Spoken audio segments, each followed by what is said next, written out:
This video is sponsored in part by The High Ground by best-selling author Melinda Snodgrass. In the Solar League, those without choice seek the high ground. Go to Amazon.com for your copy today. Hey kids, welcome back to the channel and welcome back to Mass Effect. If this is your first time here on my channel, welcome aboard. If you've been here before, welcome back. Either way, I appreciate all the time and attention you're giving me. Thank you for watching my videos. I hope you enjoy it. Now, when last we left, we were talking to the crew in between missions, and I managed to get everybody but Rex and Tally, so we're going to handle them now. Shepard, what can I do for you? What's your story, Rex? There's no story. Go ask the Quarian if you want stories.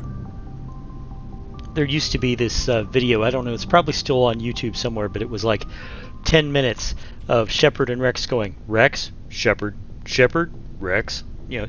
You Krogans live for centuries. Don't tell me you haven't had a few interesting adventures. Well, there was this one time the Turians almost wiped out our entire race. That was fun. I heard about that. You know, they almost did the same to us. It's not the same. It seems pretty much the same to me. So your people were infected with a genetic mutation? Here's the thing. An infection that makes only a few in a Rex thousand is now children arguing survive degree. birth? Not whether or not And I the suppose Turians it's actually destroying came close your to entire species? exterminating the humans. Just the manner in which they did it. I suppose it isn't all the same. I don't expect you to understand, but don't compare humanity's fate with the Krogan. Well, yeah, that's because the humans won. Sorry, Rex. I wasn't trying to get you upset. Your ignorance doesn't upset me, Shepard. As for the Krogan, I gave up on them long ago. The genophage infected us, but it's not what's killing us. So long, Rex. Shepard. Well, okay, that was unexpected. And it's not giving me... Oh, wait, here we go. Shepard. Rex? Are your people really dying? We're sure not getting any stronger. We're too spread out. None of us are interested in staying in our own system. Lots of species have left their homes and prospered. But they go to colonize new worlds.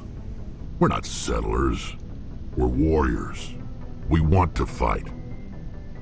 So we leave. Hire ourselves out. And most of us never go back. It's like Morden says, you know, when's the last time you actually heard of a Krogan scientist worthy of the title? What can you tell me about the genophage? Ask the Solarians if you want details. They made it. All I know, it makes breeding nearly impossible. Thousands die in stillbirth, and most never get that far. Every Krogan is infected, every one, and no one's rushing to find a cure. Why don't the Krogan try to find a cure? When was the last time you go. saw a Krogan scientist? You ask a Krogan, would he rather find a cure for the genophage or fight for credits? He'll choose fighting every time. It's just who we are, Shepard. I can't change that. Nobody can. All right. So long, Rex. Shepard.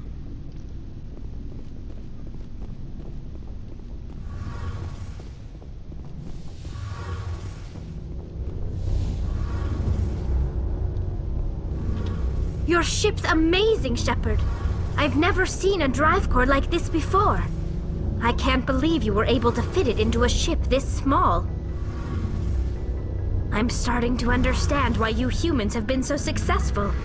I had no idea Alliance vessels were so advanced. Here's something I've noticed about her is that I can see more of her face. The Normandy's a prototype, cutting-edge technology. A month ago, I was Behind patching her a makeshift mask fuel line than I into could a in the converted basic tug game. ship in the flotilla. It's actually fairly cool. Now, I'm sitting on board one of the most advanced vessels in Citadel space. I have to thank you again for bringing me along. Traveling on a vessel like this is a dream come true for me. I had no idea you found ship technology so interesting. It comes with being a Quarian. The migrant fleet is the key to the survival of my people.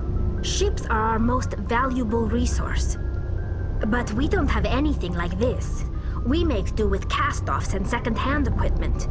We just try to keep them running for as long as we can. Some of the fleet's larger vessels date all the way back to our original flight from the Geth. I can't believe your fleet's still using ships that are 3 centuries old. They're constantly being repaired, modified, and refitted. Yeah, I guess they would be. They aren't pretty, but they work. Mostly. We've tried to make ourselves as independent as possible on the flotilla, grow our own food, mine, and process our own fuel. But some things we just can't make on our own. A patch to maintain the hull integrity requires raw materials we just don't have. That's why our pilgrimages are so important. Tell me about your people. Our lives aren't easy. Resources are scarce, and we are constantly on the move. Everything we do must in some way contribute to the continuation of the migrant fleet. There are 17 million Quarians in the flotilla, and each of us relies on the others for survival. The bonds among my people are strong. Unfortunately, we have had to surrender many of the freedoms and civil liberties other species take for granted. Which makes sense. What kind of freedoms? Well, it's illegal for parents to have more than one child. If our population grows too much, it would strain our resources to their breaking point. Of course, we also can't allow our numbers to become too few. If our population is in decline, the rule against single births is temporarily repealed. In extreme cases of population decline, incentives are even offered to encourage multiple births, though the Conclave hasn't had to take such measures in nearly a century. That's your government. The Conclave is our civilian branch of government. Each ship can elect a representative to serve on the Conclave and make decisions that affect the fleet as a whole. On matters that affect an individual ship, however, the captain has the final say. It's a tradition that dates back to the early days, when the fleet was governed by martial law. Fortunately, most captains nowadays are smart enough to have an elected council from their crew to give them advice and guidance. So you're democratic. So the ultimate power rests with elected officials? In practice, the Conclave and the respective council for each ship tend to set the rules that govern our daily lives. But in theory, we are still under military jurisdiction. The 5 top-ranking military officials in the fleet serve on the Admiralty Board. These 5 have the power to overrule any decision by the Conclave in case of emergency.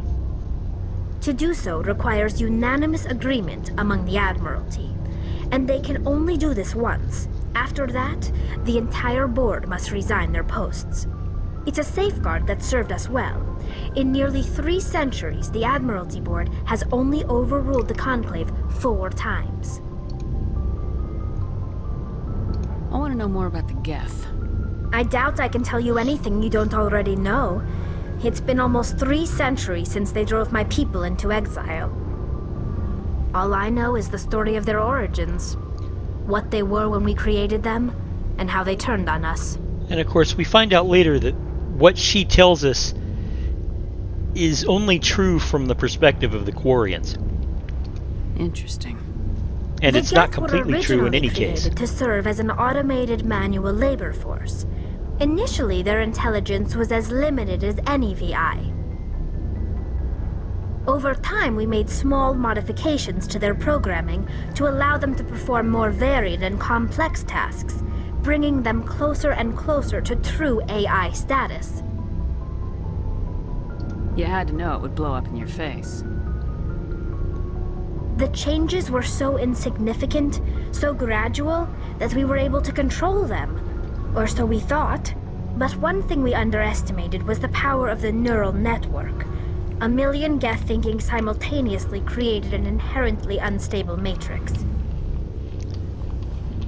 The neural network? So the Geth share brainpower? Many of the Geth's logic systems were designed to work in concert with other nearby Geth. Basically, the more of them you have in the group, the smarter they are. Like a hive mind. So there's some sort of group consciousness. No, nothing like that. They cannot share sensory data or information. Their programming cannot handle that much simultaneous input. Each Geth maintains an individual awareness and identity. The neural network only operates on a process-based level. It's basically the synthetic equivalent of a subconscious. But when they're in close proximity, they can coordinate low-level functional processes, freeing up more capacity for original or independent thought. The thing is, I do get it. As a person, as Jack, the real-life individual, I do get what she's explaining. And for those who wonder, yes, I have a mini fridge in the room I'm in right now, and it's filled to the brim with bottles of water. It's all I keep in there except for my insulin. I don't get it. That doesn't make any sense. I'm probably oversimplifying. The Geth are incredibly advanced and complex creations. All you need to know is that they get smarter when they gather in large numbers. As we built more and more Geth, their effective intelligence became more sophisticated, more abstract. One day, And yes, a I'm Geth still began to suffering from ask hay its fever. Quarian overseer questions about the nature of its existence. Am I alive? Why am I here? What is my purpose? As you can imagine, this caused a near panic among my people. Why? I don't see what's so bad about those questions. The Geth were created to engage in mundane, repetitive, or dangerous manual labor. That's fine for machines, but it won't satisfy a sentient being for long. The Geth were showing signs of rudimentary self-awareness and independent thought. If the Geth were intelligent, then we were essentially using them as slaves. So it's all It was guilt. inevitable the newly sentient Geth would rebel against their situation. We knew they would rise up against us, so we acted first. A general order went out across all Quarian-controlled systems to permanently deactivate all Geth. The Geth responded to this order violently. They defended themselves. Hey, you can't blame them for fighting for their survival. We had no other choice. The Geth were already on the verge of revolution. By acting quickly, we had a chance to end the war before it began. The hope was that most of the Geth would still be little more than machines, incapable of organized resistance. So basically, But the they had Quarians progressed attempted much further genocide. than anyone anticipated. The war was long and The bloody. Geth Millions upon millions of Quarians fought for their own died at their existence hands. as any sentient In the species end, we were would. forced to flee our own homeworld.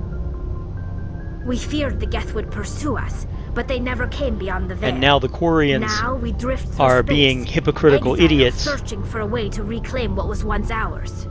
by blaming the Geth for what the Quarians did. It's hard to feel sorry for you. Your ancestors tried to wipe out another species. We made a mistake when we created the Geth in the first place, but we did not make a mistake when we went to war And against them. that, ladies and If we had gentlemen, not acted, they would have is wiped called us racism. out. They're a synthetic life form. They have no use for organics. None. Why do you think they cut themselves off from the rest of the galaxy? Why do you think they've killed every organic being who's ever tried to contact them? I mean, everybody complains about Ashley being a racist, but nobody complains about Tally being a racist. Have you ever noticed that? They didn't kill Saren. What does that tell you? The Geth are not innocent victims in all Oh, this. yes, they are, They're because the it turns enemy. out they're also They want being to manipulated destroy by the us. Reapers. Not just the Quarians. All organic life. That's why they've joined up with Saren. And that's why we have to stop him. You see, I like Tally as a character, but I find it a little weird that the fans of this game will go on and on and on about how Ashley is nothing more than a racist and Ashley is horrible, and doesn't Ashley just suck? And yet here's Tally saying we were justified in trying to wipe out an entire species because they would have done it to us, except they didn't. They didn't do it to them. They learned, the Geth, learned what the Quarians taught them. Why did the Geth kill so many Quarians? Because the Quarians taught the Geth that the way to wage war